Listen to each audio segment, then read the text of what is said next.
Innovation has allowed us to move past the Stone Age, the Bronze Age, dictatorships, pollution, and numerous other problems that have plagued humankind over the thousands of years of our existence. Without innovation, we might still be sitting in a cave eating meat on sticks. Without innovation, we might have yet to step foot on the moon, or we might have still not developed the flu vaccination. Innovation is the key to change, and change is the key to building not just a successful nation, but a successful race. My resolution is innovation is always good, affirmative. My first main point is, if we do not keep innovating, we won't learn anything new. Only by developing a specific cure for the flu that we discovered many new strands and figured out that we had to make an individual cure for each different strand of flu. Now, we are able to better prevent a worldwide pandemic of flu. Also, the iPhone and other Apple products have come to dominate our culture and way of life. Apple has sold over 500 million iPhones. If Apple had never innovated this new and creative phone, where would we be? Stuck with bag phones, which were bulky and inconvenient. Without innovation, there would be no iPhone. I do not believe that any of you can honestly say that you can be willing to give up your iPhone right now. The iPhone changed the way we live by providing an easy way to call for help in times of danger and stay connected with the world outside of your own little world. My second main point is, without innovation, many great empires would not have come into existence. The Roman Empire developed some technology that other civilizations were nowhere near to having, such as paved roads, a well-sophisticated army and navy, and forms of government that weren't relying solely on one ruler, such as a republic. This is why the Romans became one of the largest empires to ever exist. Also, the Maya, along with having adequate military, also developed a written language as well as a spoken one, new ways of building, even the most accurate calendar of the ancient world. They also had roads through the jungle, and they had vast stores of water safely stored underground in case of a severe drought. My opponent may argue that innovation helped fuel World War I, but I would say that it would have happened anyway with the assassination of Archduke Ferdinand and the tensions that followed. Also, innovation helped to actually end that terrible war by making people wake up to the fact that war is pure brutality. In conclusion, innovation is always good because there's always something new to explore and discover, and we will never be able to discover these things if we do not keep pushing forward and making new innovations. We want to reach to the stars, and we will never realize this goal if we do not first innovate new ways to travel through space. Or perhaps we want to solve more problems here on Earth. We must innovate new ways to approach these problems, or they will go unsolved for a very long time. I leave you with a quote from William Pollard, a Quaker minister. Without change, there is no innovation, creativity, or incentive for improvement. Those who initiate change will have a better opportunity to manage the change that is inevitable. Thank you. I now stand ready for cross-examination. All right, good evening. That one I run. We're going to have 2 minutes to cross-examine Alex, and that's how I'm going to get this out. Are you aware of the increased number of factories during the Industrial Revolution? Yes, I do believe we learned about that in class. Are you aware that people had to work long hours in these factories where they were breathing toxic gases? That was also covered in class, yes. Are you aware that there was no regulations against working in these environments? Now, there were some regulations, but they were not always followed. So, do you agree that this was an unplanned adverse consequence of the innovation of mechanized production? May you restate the question, please? So, do you agree that the pollution coming from these factories was an unplanned consequence of the innovation? Now, the pollution coming from these factories was, granted, it was bad, but it was nowhere near what happened during the 1950s. Now, it wasn't as terrible as most people say. It was bad, but, I mean, people knew what they were getting into when they came into it. So you agree that it was a consequence? It was not a massive consequence. But it was a consequence. A little bit. So innovation is not always good. Moving on. Are you aware that the Spanish conquistadors were able to conquer different lands? Yes. Are you aware that what enabled them to do so was the creation of strong ocean-going ships? Yes. Are you aware that another reason that allowed them to do so was their access to advanced weaponry? Yes. Are you aware that the people in the lands that they conquered did not have similar technology? Yes. Are you aware that there was no framework in the world that prevented nations from using their technological advancements over other cultures to loot or enslave them? Yeah, sure. Moving on. Are you aware that World War I was one of the bloodiest, or if not the bloodiest war until then in history? Yes.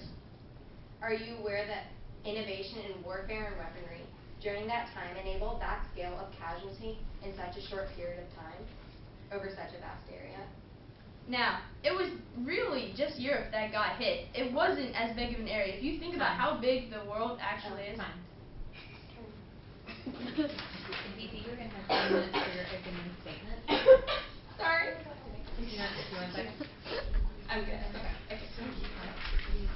You have 3 minutes, and that time begins now.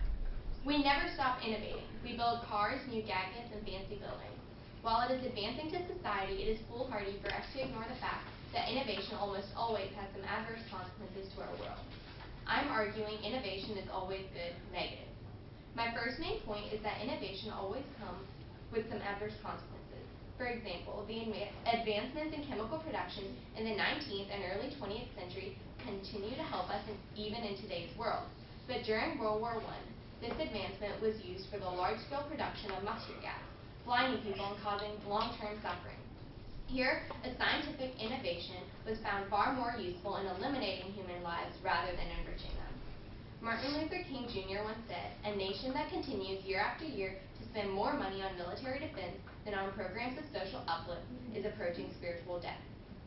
Military spending continues to be one of the largest drivers of technological innovation, constantly fueling an arms race that pushes our world towards complete self-destruction. The world became a smaller place as people began to build ships that could cross oceans. Yet, the very same innovation enabled imperialism. The Spanish conquistadors, for instance, now sailed to new territories, conquered and looted other people's lands, and enslaved them. Thus, this innovation actually helped globalize crimes against humanity. My second main point is that we will never be able to plan our way out of avoiding these consequences. Innovation, by definition, is a new idea, and invariably something whose pros and cons can only be understood once you become familiar with it. For instance, the Industrial Revolution saw unprecedented development in mechanized production. However, the resulting expansion in the number of coal-fired factories caused highly toxic work environments that led to many workers' deaths. Regulations to prevent this from happening could only come into place much later, once these consequences became obvious. This period also saw rapid urbanization, where workers lived in dense communities around factories. Unfortunately, the sanitary conditions could not keep up. In London, at that time, every week, an estimated 6,000 cubic yards of trash was swept into the River Thames, the city's main source of water. The pollution made it a breeding ground for cholera. In 1848, 30,000 people caught this disease in London, and 50% of them died as a result. My opponent may argue that all innovation brings us growth and leads us to substantial economic and social progress, but I would argue that these benefits always come at a significant social and economic cost, which if ignored would far exceed the benefits. Thank you. I now stand ready for cross-examination. Alex, you're going to have 2 minutes to cross-examine Aditi, and that time starts. Would you be willing to give up your tablet? It depends on the situation. Right now, if I said I'm going to take your tablet from you, would you put up a fight, or would you just hand it over? I would probably put up a fight. So would you agree that innovating new technology is good? Yes, but we don't know the consequences of it until in a few more years we might see what the flaws of technology are. Now tell me, what flaws do you see in an iPhone? Well, in a few years we'll see the maybe we'll see the effect of the radiation that iPhones cause. What radiation? It was invented back in 2001. I think by now we would have seen this obvious radiation you speak of. Take cigarettes, for instance. I know this is completely off, but it'll come back. Okay. Once cigarettes were first invented, people thought they were so cool and didn't realize the effects. A few years later, they realized how harmful it was to people's health. Like that, I think that you will see the effects of, or the flaws of the iPhone later. So now, if you would not be willing to give up your phone, do you say that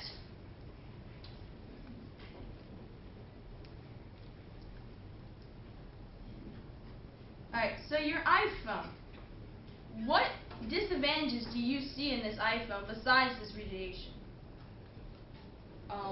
Well, I also think that everything we do is now so public, and it's also a safety problem because with one click of a button, we could make one of the biggest mistakes of our lives. So I think that it is not right for us to be able to be exposed to such things. And yet, new innovations will allow us to safely protect our iPhones and our personal information as we continue to develop as a race. Would you agree with this statement? Time. So you each have 1 minute to prepare for your closing statements. You're welcome to use the table and the pencils together.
Time. Please return to the podium. Alex will begin with your closing statement. You'll have 1 minute, and DC will end with yours. Alex, your 1 minute begins now. In conclusion, innovation is always good due to the fact that many great empires, such as the Roman and Mayan Empire, would not have been even near as powerful if they had not been able to create new things such as roads, aqueducts, and a well-equipped military. Also, without any innovation, we would not have learned nearly as much as we have. We have learned to adapt to what strand the flu virus we need to be focusing on. And with the iPhone, we have been able to discover many even better innovations, such as the Apple Watch that is currently coming out. My opponent argued that the Spanish conquistadors were so much more advanced than the nations they conquered. But if Montezuma had been smart, he probably would have brought weapons along with him, and he might actually stood a chance against beating them. I would like to share a quote from John Emmerling, a well-renowned businessman. Innovation is creativity with a job to do. Thank you all for your time. All right, Aditi, you have 1 minute for your closing statement, and that time begins. Merriam-Webster defines innovation as a new idea, device, or method. Humans differentiate themselves by their exceptional ability to come up with new ideas that will continue to shape our world. But assuming that every one of those would be good for us would be to live in a fool's paradise. History has too many examples of innovations that have either deliberately or unintendedly caused us pain. If we do not treat innovation with caution, we do so at our own peril. My opponent said that innovation has helped us move past pollution, but we continue to experience the effects of pollution in major cities. To quote George Santayana, the great Spanish writer and philosopher, "Those who cannot remember the past are condemned to repeat it." Let us not forget what history has taught us about innovation. Thank you.